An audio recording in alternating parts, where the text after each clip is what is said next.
Pete Thomas from season number 2 of NBC's The Biggest Loser, giving you all a weekly update. Season number 8, that's right, season number 8, week number 9. Now this week, Allie comes right out the box and she lets the contestants know, hey, we've got to cut the weight. Almost literally, that's right, literally. This particular week, there are going to be 2 contestants that are sent home. That's right, the bottom 3 contestants are going to drop below the yellow line in the elimination room, and the one contestant who loses the least amount of weight of all the contestants on the ranch, they're going to drop below this imaginary red line. That contestant immediately has to go home. Immediately. We've got to cut the extra weight, not because there's not enough food around the ranch, but because we're getting close to the finale. And so we've got to cut down the number of contestants that are there on the show. And so then she immediately announces a pop challenge. In the pop challenge, a contestant has to knock the tennis ball off of this board and then go over and drop it in their bucket. And so they knock the tennis ball off the board and go drop it in the bucket. And so we're looking for Daniel and Alan as great competitors and a new challenge competitor, Rebecca. And so at the very end, it comes down to Alan and Rebecca, and Alan wins just by about 1 ball. So what does he get? He gets a 1-pound challenge at the elimination, and we'll see if that comes into play. Now, from there, we see the different dynamics that go on, because this week, it's all about hard work in the gym. And with 3 people dropping below the yellow line, oh my goodness, you know it's going to be all about the gym this week. And so we see some of the dynamics. They talk about how the old team is really playing against the younger team, and 4 older contestants against 4 younger contestants. We see Bob and Jillian have a specific concern for Shay.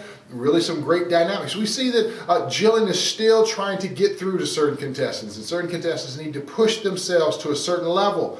It's really, really interesting to see. This season, unlike any other, we see more complaining about not being able to do stuff in the gym, not being able, I can't do this. And so it's interesting, I had a discussion with someone behind the scenes that says it's getting harder and harder to cast the show because people come on board with more and more baggage and more issues, and we see some of that. We see some of that as contestants continually, question Jillian and say, we can't do it. This just it's unprecedented. Typically by now, contestants know if Jillian asks you to do it, you can do it. You just need to do it. But again, that's very interesting to see in my mind at this point. So then what we have is we have the actual full-blown challenge. And in the full-blown challenge, Ringling Brothers and Barnum and Bailey comes around. And so each contestant has a hoop. Now the other contestants are going to go through and jump through your hoop.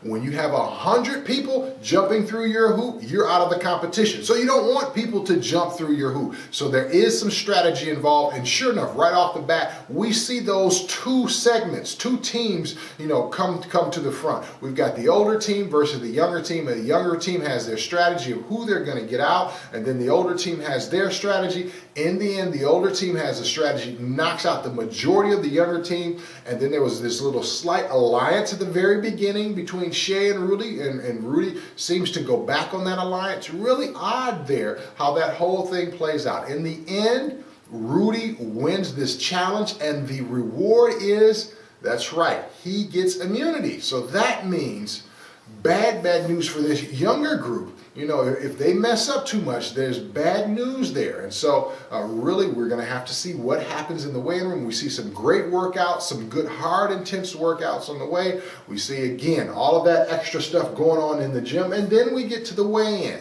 And we see some great numbers this week for the most part. The majority of the contestants drop really, really good numbers. But great numbers just won't get it. You have to do superb this week. And so 3 people end up dropping below the yellow line. They are Amanda and Shay, and the person that loses the least weight of all is my man Daniel. Very surprising. At times I thought he's just doing gameplay, that the weight's going to kick in, but really, he ends up dropping below the yellow line. He is immediately sent home, and then it comes down to the vote between Amanda and Shay. So there's some discussion as who should go home. Should Amanda fall on the sword?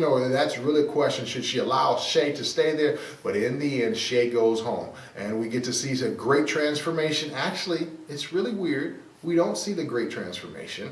We don't get a chance to see that, but if you held on and you watched the Jay Leno show afterwards, then you got to see, I'm like, okay, so what is this? Are Jay's ratings low? Is that why you want us to stay up an extra 45 minutes to watch the transformation. I mean, their transformation was darn good. Shea has dropped 150 pounds, but next week I'm just not staying up an extra 45 minutes to watch that. So again, the show was really great. I thought it was really neat of the younger team. They stole spin bikes and put the spin bikes in the room so that they could get extra workouts in. It reminds me of the things that we tried to do season 2. It was guys versus girls, but the girls found out about it and just went and complained to everybody. That's why they got the boot anyway. Anyway, so this is Pete Thomas from season 2 of NBC's The Biggest Loser. Make sure you check out the website, winningman.com. Of course, this blog is sponsored by Focus My Health. Check it out. We appreciate the sponsorship. If you have any questions, go to winningman.com, send an email, check us out on Facebook and all of that good stuff. Have a great weekend. Remember, there is a winner within you. Listen, we've just got a few weeks. December 8th is the finale. And then, of course, in a couple of weeks, check out the Where They Now episode, the Wednesday before Thanksgiving. December 8th is the finale. You're going to see some amazing, amazing transformation by these contestants. Talk to you soon. And remember, there is a winner within you.